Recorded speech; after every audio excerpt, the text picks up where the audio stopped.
Insomniac's Spider-Man is a year old, but fans have been speculating the situation surrounding its inevitable, albeit unannounced sequel pretty much since it first released. The story included several huge revelations and ultimately left Peter Parker in a remarkably different situation to where he was at the start of the game, and us covered in tears.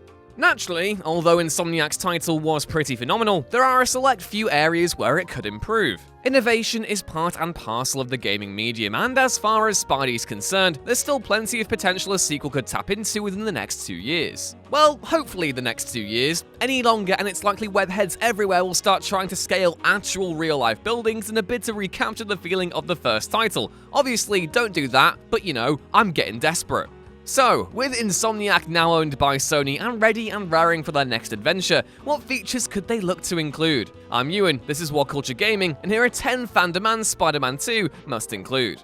Number 10. Interiors that aren't just warehouses. Look, we get it. Shady stuff goes down in warehouses. It's both a cliche and a reality of the criminal underworld, at least if fiction has taught us anything, and so it was unsurprising to see most of the optional hideouts in Spider-Man PS4 be in the various warehouses of NYC. However, just because that is the case doesn't mean it has to be next time around. Back during the first trailer for Spider-Man, Insomniac showcased Peter jumping through a street cafe in what looks to be some sort of chase sequence. Granted, there are technical limitations to take into account, but would it not be great to see more active interiors in the open world? Make it so that Spidey can swing through the occasional building, or even go down into the sewers for some lizard-based action. Either way, just make sure the next game has more compelling interiors than the previous one. Number 9. The Black Costume Saga.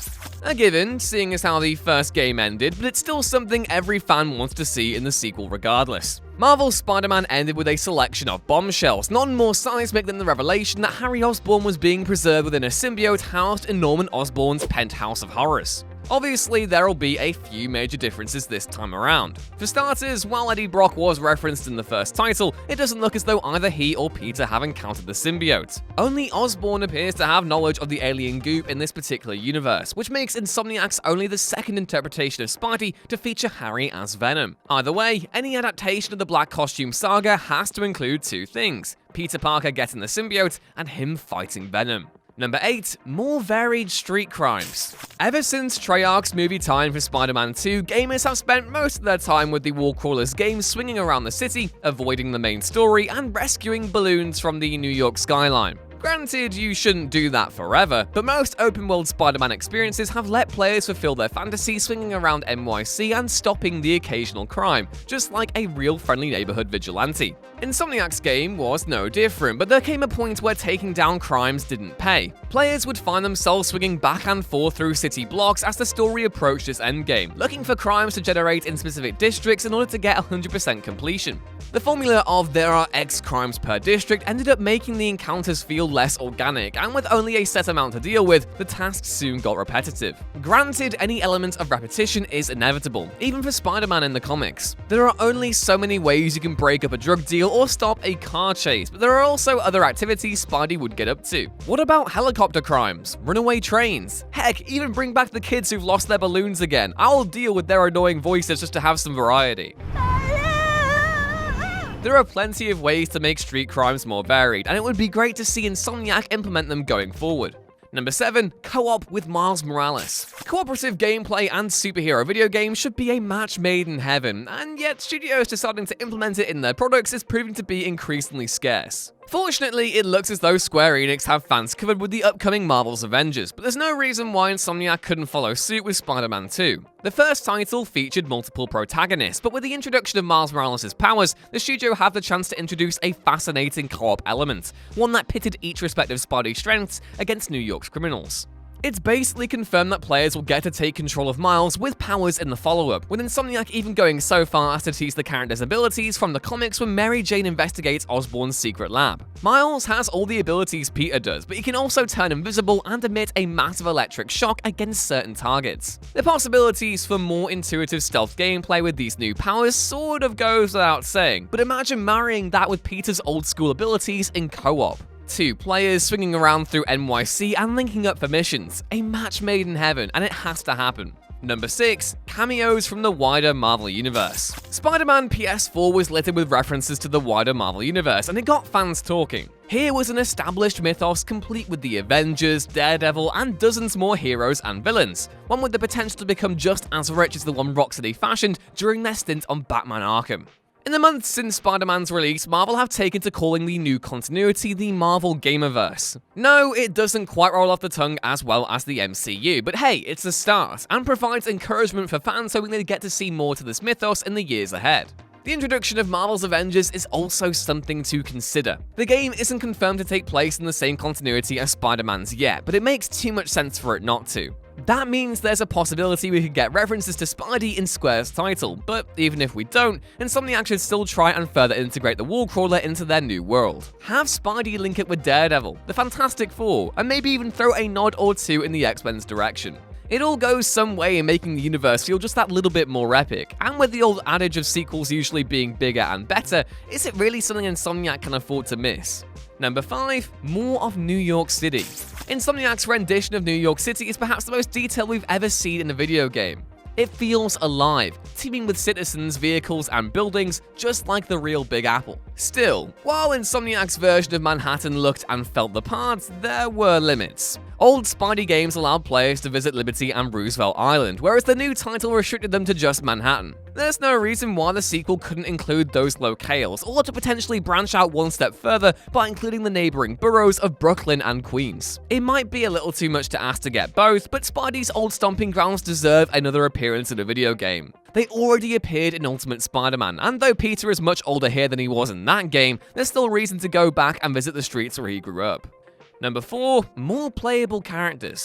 Spider-Man allowed players control over 3 principal characters: Peter Parker, Mary Jane, and Miles Morales. There wasn't much to distinguish the latter two in terms of gameplay, with both effectively navigating various stealth sections, but there was promise. It's rare that comic book video games ever let you inhabit the roles of a main hero supporting cast, so it was really refreshing to see Insomniac buck that trend in their own little way. As much as no one wants the limelight to be taken off Peter or Miles in a game with Spider-Man in the title, it would be nice for the sequel to get more adventurous when it comes to playable figures. Silver Sable certainly seems like a possibility, while Yuri's transformation from NYPD cop to the vigilante known as Wraith is now set in stone by the first game's DLC. However, with Venom on the horizon too, wouldn't it be interesting for Insomniac to knock let the devil in and experiment with that character? It was already deployed to great effect in Ultimate Spider-Man, so who's to say it wouldn't again? Number 3. Full suit customization. Prior to the release of Marvel's Spider-Man, Insomniac promised gamers that they'd be able to build their own Spidey costume to suit their own playstyles. While it's true the game shipped with an array of different looks inspired by the comics, complete with various sets of abilities to use in combat, customization didn't go as deep as the initial tease seemingly implied. That's why, in the sequel, Insomniac should commit to the idea of letting players build their own Spider-Man costume from the ground up. That doesn't mean foregoing their brilliant redesign or the selection of alternate outfits included in the first game, but it does mean introducing genuine customization that encompasses both the surface level and beneath it. Picture it. Say you like the advanced suit from the first game, but fancy giving it an upgrade on the second go. With proper customization, you'd be able to recolor the white and blue and make them black, potentially in a homage to Alex Ross's Spider-Man costume from yesteryear. However, a fully fledged personalization element should also enable players to add abilities to their costume too, like such. Spidey's web wings always tend to split opinion, but hey, if you're a fan like me and quite fancy the ability to glide as well as swing, then you should be able to add them into your own suit. Instantly, there's a change to navigation, but when you factor in the different kinds of webbing, spider symbols, and armors, Insomniac will be able to deliver the ultimate web-slinging experience.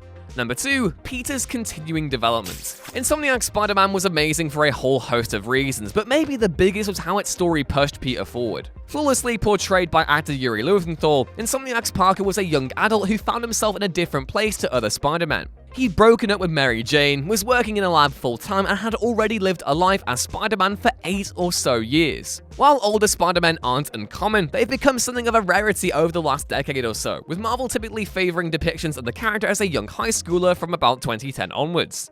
It's proven occasionally frustrating in truth, but that's why Insomniac's interpretation was such a breath of fresh air. He was growing up and leaving behind his younger days, a transition represented best by the passing of Aunt May. It sort of goes without saying at this point, and again, it's probably even inevitable in some respects, but Insomniac should continue the approach going forward, by pushing the story in the same direction. Number 1. Flashbacks. Insomniac managed to put their own spin on the Marvel Universe with Spider-Man, and that approach necessitated the creation of a new history. The player pieces together bits and pieces of Peter's past via the collection of various backpacks stashed across the city, and while part of the fun is figuring out the events leading up to the current story yourself, the odd flashback here or there wouldn't hurt a sequel. This incarnation of the Wallcrawler is as storied as any other, and it would be great to give players the opportunity to relive his defining moments. What was it like when he first went up against the Kingpin? Did he receive any lessons off other heroes or starting off as Spider-Man? Did he ever freelance for the Daily Bugle?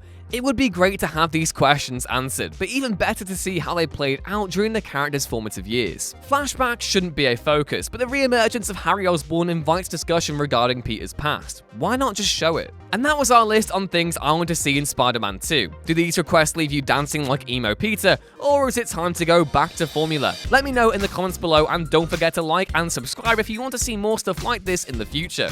I've been Ewan. Swing onto Twitter at EwanRunesThings to talk all things spidery with me, and I'll see you next time. Bye!